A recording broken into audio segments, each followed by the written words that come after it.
반가워요 우리 친구들. 오늘도 우리 친구들과 비대면으로 영상으로 만나게 됐지만 또 우리 친구들 말씀을 또 잘 들어보면서 한 주간에 하나님께서 나와 어떤 말씀으로 함께 하시는지 또 함께 생각하면서 들어보면서 말씀을 들었으면 좋겠습니다.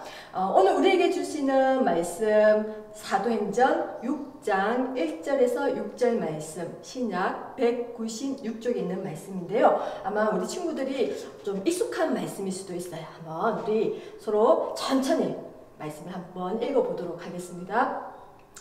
그때에 제자가 더 많아졌는데 헬라파 유대인들이 자기의 과부들이 매일의 구제에 빠짐으로 히브리파 사람을 원망하니 12사도가 모든 제자를 불러 이르되 우리가 하나님의 말씀을 제쳐놓고 접대를 일삼는 것이 마땅하지 아니하니 형제들아 너희 가운데서 성령과 지혜가 충만하여 칭찬받는 사람 7을 택하라.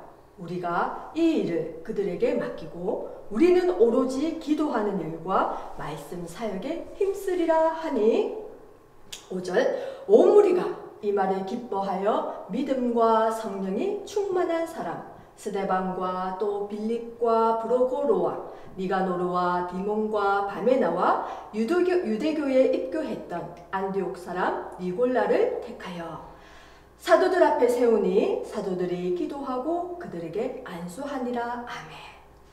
자, 전도사님이 오늘 우리에게 주시는 말씀을 한번 같이 읽어보려고 합니다. 자, 제목은 문제와 답 찾기.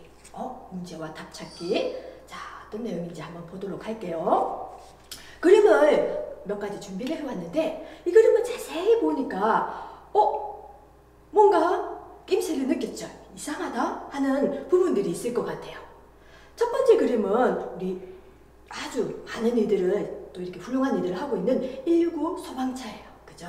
이 그림에서 보면 뭐가 이상하다 하는 부분이 있죠? 어떤 부분일까요? 맞아요. 바로 바퀴가 빠졌어요. 바퀴가 빠지면 중요하게 막 가야 되는 급한 일을 갈 수가 없잖아요. 그죠? 또 두 번째 그림을 보면 이 그림은 무엇인 것 같아요? 주전자예요. 그런데 이 그림에서 주전자인데 어떤 부분이 이상하죠? 그래요. 아마 본 친구들은 물을 따를 수 있는 입구가 없네? 라고 할 수가 있어요. 이것이 없으면 물을 넣을 수는 있지만 우리가 편하게 컵에 부어서 물을 마실 수 있는 주전자의 역할을 할 수가 없을 것 같아요. 마지막 세 번째 그림도 한번 잘 보세요. 무슨 그림이죠? 바로 안경이에요. 근데 안경을 자세히 보니까 이 그림에서 안경을 잘 사용을 하려면 이렇게 걸칠 수 있는 부분, 다리가 있어야 되는데 없다. 그죠?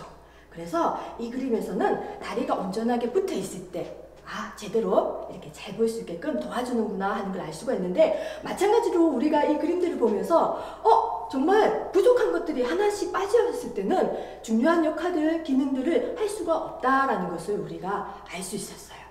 오늘 마찬가지로 본문 말씀에 나오는 교회도 바로 뭔가 역할들을 해서 그 교회의 역할을 잘 감당을 할 수 있는 기능을 해야 되는데 오늘 본문 내용은 특히 예루살렘 교회의 이야기가 나와 있는데 그렇지 못했을 때 교회가 흔들리고 여러 가지 문제가 발생하는 것을 볼 수가 있어요. 그래서 오늘 예루살렘 교회에서 어떤 문제들이 발생을 하게 되어서 교회로서의 어떤 역할, 기능들을 하지 못하는지 한번 살펴보려고 해요. 바로 오늘 예루살렘 교회에서 어떤 문제가 발생을 했느냐면 교회 안에는 많은 사람들이 모여서 함께 예배도 드리고 또 서로 교제도 하고 또 이렇게 하는 부분들이 있었는데 특히 교회 안에서 모여있는 사람들 가운데는 유대인은 유대인인데 헬라파 유대인이라고 하는 한 그룹과 히브리파 유대인이라고 하는 한 그룹, 이렇게 두 그룹이 나누어져 있었어요. 그래서 교회 안에서 서로 참 화목하고 잘 지내면 좋은데 갈등이 생기고 문제가 생기는 일이 발생을 하게 되었어요. 어떤 문제가 생겼느냐를 살펴보기 전에 도대체 헬라파가 뭐야? 히브리파가 뭐야? 라는 것을 잠깐 설명을 할 필요가 있어요. 이 헬라파 유대인이라고 하는 사람들은 우리가 이스라엘 역사에 보면 계속해서 되풀이하고 있는 부분이 이제 유다, 이스라엘은 이미 아수르라고 하는 나라에 나라에 의해서 먼저 멸망을 하고 이후에 이제 유다가 좀 더 있다가 바벨론이라고 하는 나라에 침략을 받고 멸망을 하게 되었어요. 그리고는 이 바벨론으로 많은 유다 사람들이 포로로 끌려가게 되었어요. 이 강성했던 힘이 셌던 바벨론이 또 좀 있다가 바사라고 하는 나라가 점점 힘이 강한 나라가 되면서 이 나라가 바벨론이라고 하는 나라를 침략을 해서 멸망을 시켜버려요. 그런데 이 바사를 당시의 왕이 누구냐면 고레스 왕인데, 이 고레스 왕은 어떤 정책을 폈냐면 자기 이렇게 이제 점점 나라가 강성해지고 많은 식민지를 생기게 하면서 앞전에 바벨론처럼 포로를 무조건 잡아들이는 것이 아니라 포로로 잡혀왔던 사람들을 오히려 이젠 너희도 고향으로 돌아가도 된다 라고 허락을 해주게 되었어요. 그래서 많은 유다 사람들이, 이스라엘 사람들이 바벨론 때 포로로 끌려왔다가 이제 이 바사 고레스 왕 때에 포로로 풀려나서 다시 고향으로 돌아갈 수 있는 이런 정책 때문에 많은 사람들이 자기 고향으로 다시 돌아가게 되었어요. 그렇지만 반면에 이제 오랜 세월을 포로로 끌려오면서 이 땅에 이스라엘로 가지 않고 이 땅에서 정착하면서 살아가겠다라고 하는 유대인들도 있게 되었어요. 그래서 고향으로 돌아간 사람들이 있고 또 나머지 어떤 사람들은 그냥 이 이스라엘이 아닌 이 이방 땅에서, 외국 땅에서 그냥 그대로 살아왔기 때문에 그냥 눌러 앉아서 사는 사람들이 생겨나게 되었어요. 그리고 이제 좀 더 한참 지나서, 많은 시간이 지나고 나서 마게도나 지역에 알렉산드라고 하는 왕이 나타나서는 이제 이 왕이 점점 힘이 강성해지면서 이 그리스 지역뿐만 아니라 점점 이제 힘이 강해지고 다른 나라를 침략을 하고 정복을 하면서 힘이 점점 강성해지면서 그리스의 문화가 점점 다른 여러 지역으로 이렇게 많이 전파가 되었어요. 그래서 이 헬라 문화라고 하는 것은 이 그리스 중심의 문화를 이야기하는데, 이미 앞전에 많은 이스라엘 사람들이 이스라엘 땅으로 돌아오지 않고 여러 지역에 흩어져 살았던 사람들이 이제 이 그리스 문화의 영향을 받으면서 살고 있는 지역들이 이렇게 많이 있게 되었어요. 그래서 이 헬라파 유대인이라고 하면 이제 무엇을 말하느냐면 결국은 유대인이지만 이스라엘 땅에서 살지 않고 외국에서 살다가 이제 이스라엘 땅으로 돌아온 유대인이다라고 생각하면 할 수가 있어요. 그래서 이런 헬라파 유대인, 즉 이방 외국에서 살다가 온 유대인이 있는가 하면 또 예루살렘 교회 안에는 아까 이야기한 것처럼 원래부터 포로로도 안 끌려가고 계속해서 힘들었지만 이스라엘 땅에 쭉 오랫동안 살아온 그런 사람들이 있어요. 그 사람들을 이제 히브리파 유대인, 우리는 외국에서 안 살고 쭉 우리 고향 이스라엘 땅에서 우리가 살아왔어 라고 하는 유대인들, 이 사람들을 구분해서 히브리파 유대인이라고 이야기를 해요. 그러면 도대체 뭐가 문제죠? 라고 생각할 수 있는데, 이 히브리파 유대인들이 어떤 마음을 가지고 있느냐면 외국에서 살아온 유대인은 정통 있는 유대인이 아니야, 우리가 정통성을 가진 유대인이야 라고 이렇게 조금 차별을 두었어요.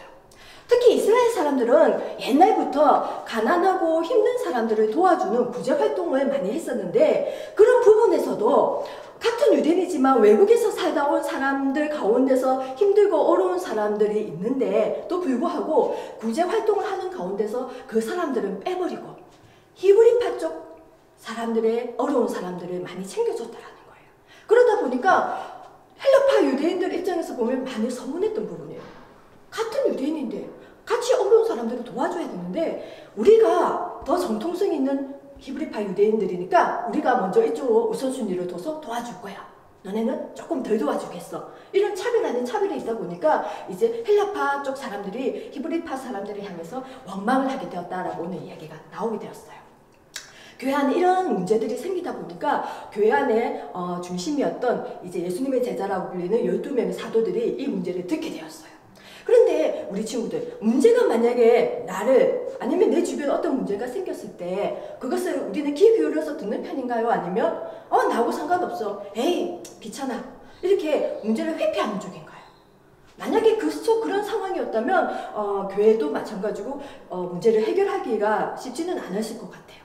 그런데 예수님의 12제자들, 사도들은 이 교회 안에서 일어나는 문제들을 주의 깊게 듣고 그 다음에 문제를 어떻게 해결하면 좋을까 의논을 하게 되었어요.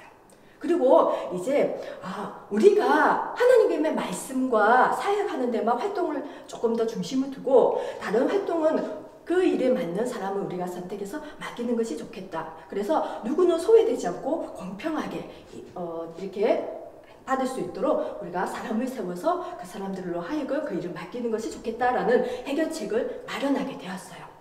그래서 우리가 앞전에 배웠던 7명의 집사를 이제 일꾼으로 세우고 사도들이 그 사람들에게 안수를 하였다라고 이야기하고 있어요.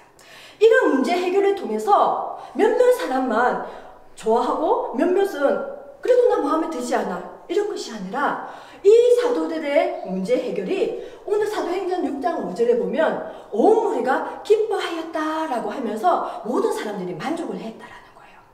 우리가 문제가 생겼을 때는 사실은 100% 만족을 하기가 쉽지는 않아요. 왜냐하면 서로의 이해와 배려가 없으면 서로의 알맞은 답을 찾기가 쉽지 않은데 그럼에도 불구하고 문제를 그대로 문제로 두었을 때 그리고 해결하려고 노력하지 않고 귀 기울여 듣지 않는다면 여전히 문제 때문에 서로 힘들어하고 갈등하는 부분이 생길 거예요. 그러면 결국은 모두가 힘들어질 수 있는데 그렇지 않고 오늘 초대교회 사람들의 이런 문제를 해결하는 모습을 보면서 서로 이해하고 배려하는 모습을 통해서 교회가 든든히 세워졌다는 것을 우리가 발견할 수 있어요. 그래서 오늘 이제 우리가 생각해야 될 것은 우리가 정말 작은 사소한 다툼이 친구하고의 발생이 할 수도 있고 또 문제가 있을 수도 있어요. 그런데 그 문제가 생겼을 때, 다툼이 생겼을 때 어떻게 해결하는 것이 좋을까? 어떻게 답을 찾는 것이 좋을까라고 생각을 할 때 오늘 우리가 앞전에 교회에서 발견한 이 문제와 답을 보면서 서로 이해하고 배려하는 것으로 또 문제를 귀 기울여서 집중해서 서로 협력해서 어떻게 하면 가장 바람직한 방법으로 답을 찾는가라고 함께 의논하고 노력을 한다면 모두가 기뻐할 수 있는 답을 아마 분명히 찾을 수 있을 거라는 생각이 들어요. 그래서 특별히 우리는 또 교회 안에서 하나님의 일을 하기 위해서 결국은 모두가 모였는데 서로 문제를 가지고 있는 것보다 서로 그 문제를 해결하고 협력해서 교회와 우리 자신의 믿음 또 우리의 삶도 더 풍성하게 만들어갈 수 있는 우리 그런 시간으로 오늘 말씀을 함께 들었으면 좋겠어요. 그래서 하나님의 뜻이 무엇인지 먼저 생각하고 우리가 있는 공동체에서 함께 서로 이해하고 배려하는 마음으로 우리 동방의 친구들도 문제가 생겼을 때 답을 찾아갈 수 있는 지혜로운 우리 친구들이 되었으면 좋겠습니다. 이번 한 주간도 이 말씀을 가지고 생활 속에서 우리 친구들과 서로 협력하고 이해하는 모습으로 한 주간도 건강하고 씩씩하게 지낼 수 있기를 바랍니다. 기도드리겠습니다. 사랑과 은혜가 충만하신 하나님 아버지, 교회 안에서 일어나는 많은 문제들을 보았고 그것을 지혜롭게 협력하여 답을 찾아가는 과정을 보았습니다. 하나님, 우리도 살아가면서 크고 작은 다툼과 문제가 있을 수 있다는 것 압니다. 하나님, 그러지만 내 방법대로 고집하는 것이 아니라 서로 협력하고 배려하는 모습으로 답을 찾아갈 수 있는 우리 지혜로운 모습으로 하나님 살아갈 수 있는 은혜를 베풀어 주시고 그리하여서 정말 우리의 삶이 더욱 풍성하게 은혜를 나눌 수 있는 그런 자리로 나아갈 수 있도록 인도해 주세요. 한 주간도 하나님께서 인도해 주시고 지켜주시고 보호해 주실 줄 믿고 예수님의 이름으로 기도드립니다. 아멘.